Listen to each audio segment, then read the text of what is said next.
السلام علیکم طارق صاحب۔ وعلیکم السلام طاہر بھائی۔ طارق صاحب، آپ کے ساتھ موقع ملا ہے بیٹھنے کا۔ آپ روڈ سیفٹی پر بہت کام کر رہے ہو سوشل میڈیا پر۔ میرے آج سے آپ سے 3 سوال ہیں۔ نمبر یہ کہ آپ اکثر ڈرائیور کے حق میں زیادہ بولتے ہو، اس کا ریزن کیا ہے؟ طاہر بھائی، آج آپ نے 3 سوال پوچھنے ہیں اور میں پیتا ہوں چائے گرم، تو آپ کو جواب دیتے دیتے میرا چائے بھی ٹھنڈا ہو جائے گا، لیکن آپ کی اہم سوال ہے میں جواب دوں گا۔ طاہر بھائی دیکھیں، جتنے بھی ڈرائیور ہیں، سب سے پہلے میں یہ آپ کو بتاؤں گا کہ ایک ڈرائیور بنتا کیسے ہے۔ اکثر آپ نے دیکھا ہوگا کہ ڈرائیور کے ساتھ کم از کم 10 سے 12 سال کا ایک کلینر ہوتا ہے، تو اکثر غربت کی وجہ سے ڈرائیونگ سیکھنے کے لیے بچے جاتے ہیں، ان کی جو تعلیم ہے وہ بھی رہ جاتی ہے اور آگے جا کے وہ ایک ہنر سیکھنا چاہتے ہیں، تو اسی 12-13 سال کے درمیان وہ جا کے گاڑی سیکھنا شروع کر دیتے ہیں، تو الحمدللہ وہ ڈرائیور بن جاتے ہیں، کافی کچھ سہتے ہیں، سردی گرمی سفر آپ دیکھ رہے ہوتے ہیں، بالکل۔ تو آگے جا کے جو اس کی استاد ہے اس کو ایک ڈرائیور بنا دیتا ہے۔ ایک ڈرائیور بنتا ہے تو کافی کچھ سیکھتا ہے، گاڑی چلانے کے ساتھ ساتھ وہ ایک میکینیکلی سمجھو ایک مستری بھی بن جاتی ہے۔ بالکل بالکل۔ تو آپ نے اکثر دیکھا ہوگا چلتے ہوئے کہ ایک گاڑی بریک ڈاؤن ہے کسی ویرانے میں، خراب ہے، 2-3 4 دن لگتا ہے، ہوٹلوں سے دور وغیرہ وغیرہ، کافی کچھ جلتے ہیں، بھوک پیاس، ٹائم پہ کھانا نہیں ملتا ہے۔ دوسرا طاہر بھائی، سب سے مشکل چیز یہ ہوتی ہے، ہمارا بیٹھے ہوتے ہیں اسی گاڑی وغیرہ میں، تو جب ان کی گاڑی کی ٹائر بسٹ ہوتی ہے یا ٹائر پنکچر ہو جاتا ہے کسی سرد علاقے میں یا کسی گرم علاقے میں، تو وہاں ہم 1 سیکنڈ بھی کھڑے نہیں ہو سکتے ہیں، اور یہ ڈرائیور بھائی اسی تپتی گرمی میں یا سردی میں ٹائر چینج کرتے ہیں، کھولتے ہیں، یقین کرو یہ سب سے مشکل کام ہے۔ ہاں بالکل۔ اور اسی مشکل کام کو یہ انہیں جھیلتے ہیں، تو میں اس لیے ان کی زیادہ قدر کرتا ہوں، عزت کرتا ہوں، کیونکہ یہ ایک مشکل سے ایک روزی کماتے ہیں اور کافی ذہنی ٹینشن ان پہ ہوتا ہے۔ اکثر میں ان کو روکتا ہوں تو ان میں چڑچڑاپن بھی ہوتی ہے، تو میں اتنی چڑچڑاپن کو اتنا زیادہ سیریس نہیں لیتا، اس لیے نہیں لیتا کیونکہ یہ بیچارے سمجھو میرے سامنے ایک ذہنی مریض ہوتا ہے، میں ایک ذہنی مریض کے طور پہ اس کو ٹریٹ کرتا ہوں، اس پیار سے اس کے ساتھ بات کرتا ہوں۔ جب آپ اس کے ساتھ پیار سے بات کریں گے نا تو اس کی ذہنی ٹینشن بھی دور ہو جائے گی، اس کے چہرے پہ ہنسی بھی آئے گی، تو یہ وجہ ہے بھائی۔ تھینک یو بابا۔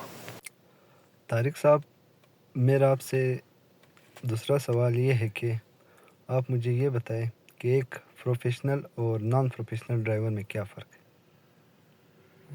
طاہر بھائی، پروفیشنل اور نان پروفیشنل، طاہر بھائی دیکھیں ہمارے یہاں میں نے پہلے بھی بتایا کہ ایک کلینر ایک استاد کے ساتھ جا کے 15-20 سال ڈرائیونگ سیکھنے کی کوشش کرتا ہے، تو ہمارے یہاں جو استاد ہے ماشاء اللہ سے اچھے ڈرائیور ہیں، اپنے کلینر کو اس کے ساتھ محنت کرتے ہیں، اس کو ڈرائیونگ سکھاتے ہیں، وہ ایک اچھا ڈرائیور بھی بن جاتا ہے، اس کو کافی کچھ میکینیکلی بھی سکھا دیتے ہیں، وہ ایک مستری بھی بن جاتا ہے، گاڑی کو پورا سنبھال بھی سکتا ہے، تو ایک اچھا ڈرائیور تو ضرور بن جاتا ہے۔ دوسرا میں آؤں گا پروفیشنل ڈرائیور میں۔ ابھی یہاں پہ ایک میں نے بتایا کہ کلینر 15-20 سال محنت کر کے گاڑی سیکھ جاتا ہے، لیکن وہ گاڑی ضرور سیکھتا ہے کہ اچھا ڈرائیور بنتا ہے، لیکن پروفیشنل ڈرائیور نہیں ہوتا ہے۔ پروفیشنل ڈرائیور بننے کے لیے آپ کو ٹریننگ لینی پڑتی ہے، بالکل، کیونکہ آج کل جدید دور ہے، پہلے روڈ مارکنگز نہیں تھے، روڈ سائنس نہیں تھے، سائن نہیں تھے، ابھی روڈ مارکنگ بھی ہے، روڈ سائن بھی ہے۔ ایک پروفیشنل ڈرائیور کے لیے روڈ مارکنگز کا جاننا کہ بھئی یہ روڈ پہ کتنی جو لکیریں لگی ہیں یہ مجھے کیا بتاتے ہیں، کہاں اوورٹیک کرنا ہے، کہاں نہیں کرنا ہے، کہاں پارکنگ کرنی ہے، کہاں نہیں کرنا ہے، یہ روڈ پر لگے جو کیٹ آئیز ہیں ان کا کیا مقصد ہے، دوسرا روڈ پہ جو روڈ سائن ہے ان کا کیا مقصد ہے، یہ کس کس چیز سے مجھے منع کرتے ہیں، کہاں مجھے اتنی اسپیڈ الاؤ کرتی ہے، یہ اسپیڈ اتنی ہے، تو ایک پروفیشنل ڈرائیور کے لیے یہ سب کچھ جاننا بہت ضروری ہوتا ہے۔ جب کوئی ڈرائیور یہ چیزیں جانتا ہے پھر اس کی جو ہے ٹریننگ ہوتی ہے اس سے پریکٹیکلی بھی امتحان لیا جاتا ہے، تھیوریکلی امتحان لیا جاتا ہے، پھر یہ سب کچھ پاس کر کے جو ہے نا وہ ڈرائیونگ لائسنس حاصل کرتا ہے، پھر وہ پروفیشنل ڈرائیور ہوتا ہے۔ تو ہمارے یہاں ماشاءاللہ ڈرائیور حضرات بہت ڈرائیونگ کرتے ہیں اچھی خاصی، لیکن پروفیشنل ڈرائیور بہت کم ہیں۔ ان کو لین مارکنگ کا اور روڈ پہ جتنی سائن بورڈز وغیرہ لگے ہیں ان چیزوں کا زیادہ کو پتہ نہیں، اس لیے یہ پروفیشنل ڈرائیور نہیں کہلاتے ہیں، non professional. Thank you sir. Tariq صاحب، میرا تیسرا سوال یہ تھا کہ ہارن کب، کہاں اور کیوں استعمال کرنا چاہیے؟ طاہر بھائی یہ بہت اچھا سوال کیا آپ نے ہارن کے بارے میں۔ ہمارے یہاں تو ہارن بجانا ایک فیشن بن گیا ہے، یہاں تک کہ ہمارے یہاں سلام بھی ہارن بجا کر دی جاتی ہے، یعنی ہارن بجایا دوسرے نے ہاتھ اوپر کیا، یہ سمجھو سوال ہو گئی، سلام ہو گیا ان کے لیے، تو یہ ایک غلط طریقہ ہے۔ ہارن کب، کہاں اور کیوں بجانا چاہیے؟ ہارن صرف یہ ہوتا ہے کہ آپ کو لگے کہ کوئی چیز میرے سامنے آ رہی ہے یا کوئی بندہ، اس کو الرٹ کرنے کے لیے دیا جاتا ہے، یا کوئی گاڑی آپ کے آگے کھڑی ہے ریورس کر کے آپ کو ٹچ کرنا چاہتا ہے تو آپ اس کو ہارن دے سکتے ہیں۔ ویسے ہی جو ٹریفک جام ہوتا ہے لوگ ہارن پہ ہارن بجاتے ہیں، یہ بہت غلط ہے، اس کے ہارن سے ٹریفک نہیں کھل سکتی۔ اور طاہر بھائی خاص کر رات 11 بجے سے صبح 7 بجے تک رہائشی ایریاز میں ہارن نہیں بجانا چاہیے۔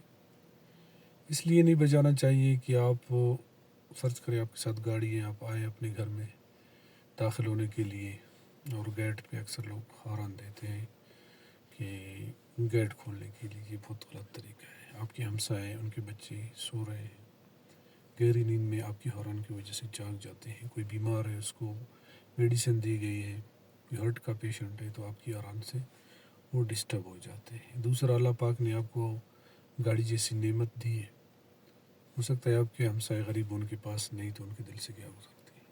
جب بھی آپ اپنے گیٹ پہ پہنچیں گھر فون کر کے دروازہ کھلوائیں، آرام سے گاڑی داخل کریں، ہارن نہیں بجائیں، اور رات کو رہائشی ایریاز میں ہارن بجانا منع ہے۔ دوسرا، ہارن ہاسپٹل کے سامنے بجانا منع ہے، کیونکہ وہاں پہ کوئی پیشنٹ، اس کی کیا کنڈیشن ہوتی ہے، اس کو سونے کے لیے انجیکشن دی گئی ہو یا ہارٹ پیشنٹس وغیرہ ہوتے ہیں وہ ڈسٹرب ہو جاتے ہیں اس سے۔ اور مسجد کے سامنے، عبادت گاہوں کے سامنے بھی ہارن نہیں بجانا چاہیے، کیونکہ لوگ اپنی عبادت میں مشغول ہوتے ہیں، آپ کی ہارن کی وجہ سے ان کی دھیان آپ کی طرف جاتی ہے تو ان کی عبادت میں خلل آتی ہے، بہت بڑا گناہ ہے۔ تیسرا، سکول کے ساتھ ہارن نہیں بجانا چاہیے